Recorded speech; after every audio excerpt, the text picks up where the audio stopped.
హసీనా ఇప్పుడు supreme court chief justice. బంగ్లాదేశ్లో ఆందోళనలు మరోసారి చెలరేగాయి. ఇప్పటివరకు షేక్ హసీనా రాజీనామా చేయాలంటూ ఆందోళన చేయగా ఇప్పుడు సుప్రీంకోర్టును టార్గెట్ చేస్తున్నారు. కొత్త డిమాండ్కు తెరపైకి తీసుకొచ్చారు. బంగ్లా సుప్రీం ప్రధాన న్యాయమూర్తి వెంటనే రాజీనామా చేయాలంటూ అల్టిమేటం జారీ చేశారు. అలాగే ఇతర న్యాయమూర్తులు దిగిపోవాలంటూ నిరసనలు చేస్తున్నారు.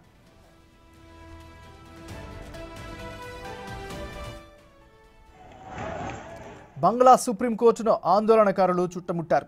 గంటల్లోనే చీఫ్ జస్టిస్ రాజీనామా చేయాలంటూ నినాదాలు చేశారు. ఈ క్రమంలో కోర్టు కార్యకలాపాలన్నీ రద్దయ్యాయి. ఆందోళనలు తీవ్ర రూపం దాల్చడంతో చీఫ్ జస్టిస్ అక్కడి నుంచి వెళ్లిపోయినట్లు తెలుస్తోంది.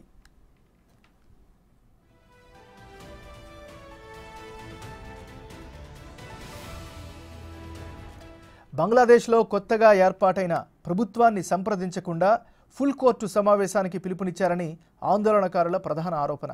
ఇది కుట్రలో భాగంగానే జరిగిందని విమర్శిస్తున్నారు. దీంతో చీఫ్ జస్టిస్తో పాటు ఇతర న్యాయమూర్తులు కూడా రాజీనామా చేయాలంటూ డిమాండ్ చేస్తున్నారు. తాత్కాలిక ప్రభుత్వం ఏర్పడిన కొద్ది రోజుల్లోనే మరోసారి నిరసనలు చెలరేగడం చర్చనీయాంశంగా మారింది.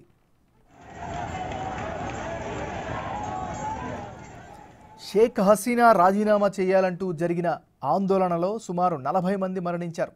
ఆందోళనలు పెరగడంతో ఈ నెల 5న రాజీనామా చేసి బంగ్లాదేశ్ నుంచి వెళ్ళిపోయారు. దీంతో ఆందోళనలు తగ్గాయని అంతా అనుకున్నారు. కానీ మరోసారి అల్లర్లు చెలరేగాయి. సుప్రీంకోర్టు చీఫ్ జస్టిస్ రాజీనామా చేయాలంటూ ఆందోళనలు మిన్నంటాయి.